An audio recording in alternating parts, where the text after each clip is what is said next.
Another man deceived by Muhammad's demonic inspired cult called Islam. Okay, this is a comment by this guy MyBell75, and I believe this is referring to me. I'm the man deceived, as he called it, by Muhammad sallallahu alaihi wasallam. All right, and he listed a lot of things, right? So from Ibn Ishaq, and then Bukhari, Ibn Ishaq, Muslim, etc., ranging from many different things, including kissing the black stone, etc., right? And then he asked the question, why on earth does anyone follow such a person? And this is the primary question that I would like to address in this video, and we will cover generally what is the issue with all these 25 points that he made. Right, so you asked, why on earth does anyone follow such a person? My direct answer is because he is evidently and undeniably a prophet and messenger of God. That's a very simple answer. Meaning, once, undeniably, evidence-based, he is indeed a prophet of Allah, of God, right? Prophet and messenger of God. That's the very reason I follow him. I would definitely follow a messenger of God, be it Muhammad, Jesus, Moses, Abraham, Noah, etc. That's the only one to submit to God. Okay, that's the only one way to submit. Okay, I think I did my typo here, right? What I mean is, that's the only way to submit to God, by accepting and following the prophet and messenger of God, of Allah subhanahu wa ta'ala, right? So if I happen to live in the time of Jesus, Moses, Abraham, Noah, I want to follow God, I want to submit to God, I follow the messenger, right? So now the last and final messenger, Muhammad sallallahu alaihi wasallam, I follow him. That's the very reason. Now, so what about all the 25 things that he listed? I just want to address as this, right?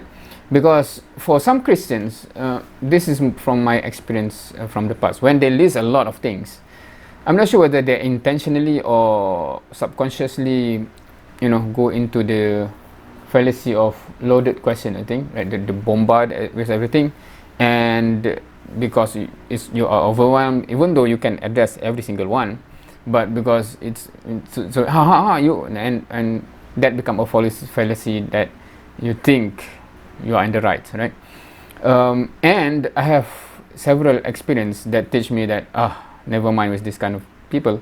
When I think one lady actually listed, I think, I know, 20 plus, just similar like this, right? And then I address one, because to address with all of this with no one's reasoning, proof, evidence, etc., it's not just one statement, right?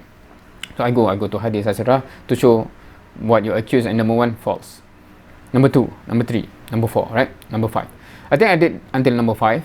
It's already take a lot of my energy and lengthy, etc., right? And I said, okay, so from my perspective, once they list number one until number 20 plus, normally that number 1 to 3 is the top tier argument or evidence against Islam. And once I have addressed all of those, it gives you already an indication that, okay, where did you get this all from? Because your source, if the top is already easily addressed, that means that you have to question everything, right? Are they having right methodology, etc., when the top 5 is already addressed and answered? But the way that lady addressed me is like, okay, you have addressed 5, but there's another like 15 or something that you haven't addressed, so you are still wrong. And that made me realize, okay, this type of person is not interested in the truth. Even then, when you show that whatever they bring forth, okay, I have this many argument against Islam, for example, right? And then I'm not sure where they get it from. Normally it's from some website or some people that promote this kind of things, right? And when you have addressed 1 conclusively, 2, 3, 4, that's, if you are seeking the truth, you should already get the hint, right? Okay, if every single one, even the top tier evidence, the first that you put, address, you should already question, okay, the guy that put this list together that I just copy and paste, did he know what he's talking about, right? So that's normally what I expect to happen. But when I say, there's still 15 that I can't, if I don't do anything else, right? If this is my full-time job, I'm happy to go in depth with all of those. But I don't have the time, I don't have the energy. If you show the indication that you are not even interested in the truth, why should I waste my time on you, right? So that's why here he shows signs of those kind of people. I have dealt with several, and then I say, not going to waste my time with this kind of people anymore. So I just give, when I read, okay, this can be summarized into these 2 points. Right, now on the list of things you stated, I can generally say this. On causes, okay, I'm not sure why I did many typo here. This is on sources that include all authentic and not authentic stories like Ibn Ishaq. You should also add the source Ibn Ishaq stated and see how authentic each of the story before we can discuss the implication. Right, so sometimes this is, you have to understand the different methodology and reason why they apply different methodology. For example, in Sahih Bukhari, Sahih Muslim, for example, right? Imam Bukhari, Imam Muslim compile only those those hadiths that is categorized as Sahih. So this is already filtered to the Sahih evaluation, right? Imam Bukhari, Imam Muslim memorized many hundreds of thousands more hadiths outside of the Sahih Bukhari, right? And he collected in different books. You can find that as well. But the most famous one is the Sahih Bukhari, where only the Sahih one is compiled there, right? So that's the reason why the methodology is as such, right? And that's why he also have other collection which include the rest. Same with any other Imam of Hadith. In the writing of Sirah, like Ibn Ishaq is not writing Hadith, right? He's writing Sirah, or basically history. That's the sense of the need to preserve all information, regardless of whether it is authentic or not. So if you go into their original writings, so they compile everything, but they also include from where and from whom they get all of these stories. So people from afterwards can have all of this where it's not being authenticated and filtered. Everything is there so that you preserve all the stories. But they also, the people in the future can also evaluate if each of these based on who told the story, where did they get it from, etc. Right? So you can evaluate, and people have done, on some of the stories. Oh, this guy, the one that tell the stories, this guy. Right? So it's relevant to the Ilmu Rijal as well. So what I say here is that, like Ibn Ishaq, etc., that write history, that the main purpose is to collect every single stories as possible so that it's not lost. If you want to make a point that, okay, this story, we want to conclude something about Prophet Muhammad SAW, for example, then the authentication process is required first. Okay. He collected everything, including the authentic and not authentic. So feel free to evaluate. If it's authentic, then let's discuss what is the implication to us. If you haven't done that process, do that first, right? So that's my suggestion to him. I'm not sure whether he will do it.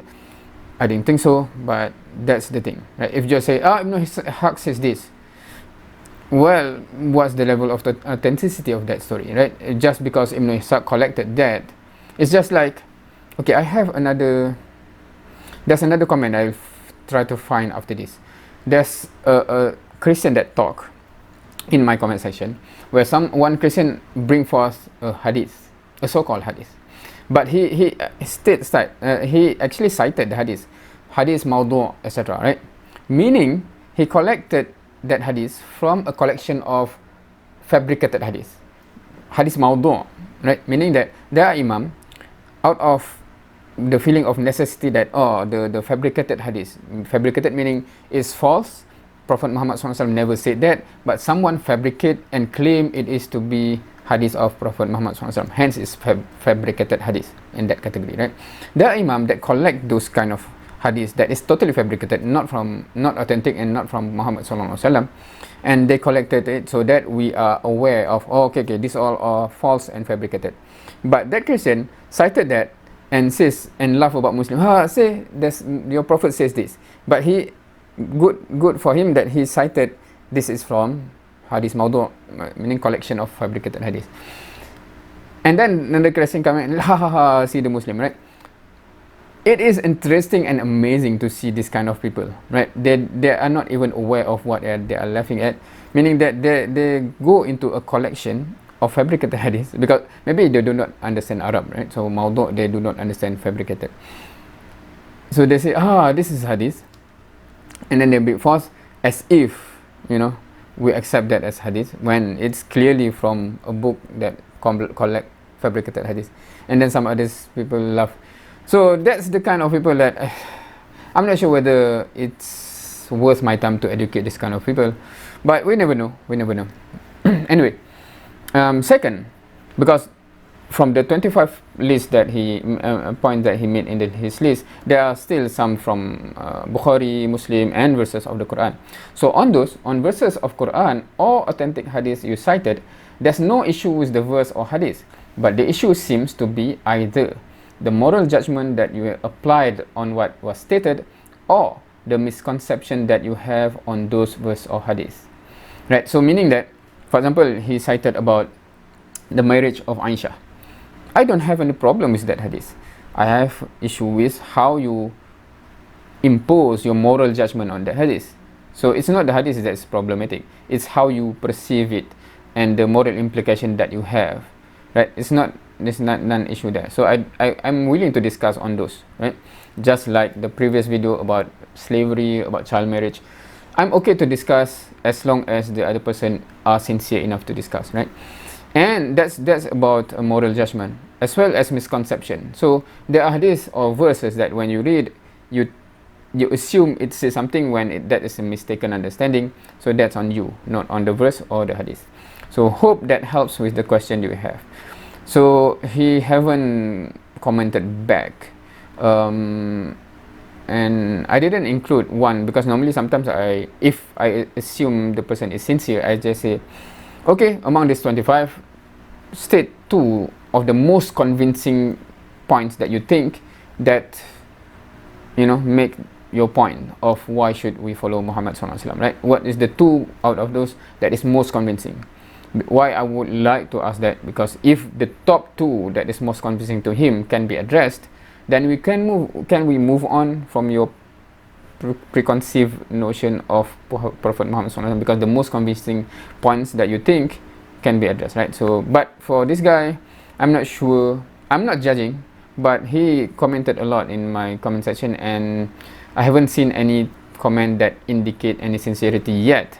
So that's why I focus on other commenters that seems more sincere to give my time. Anyway, thank you for watching. See you next time.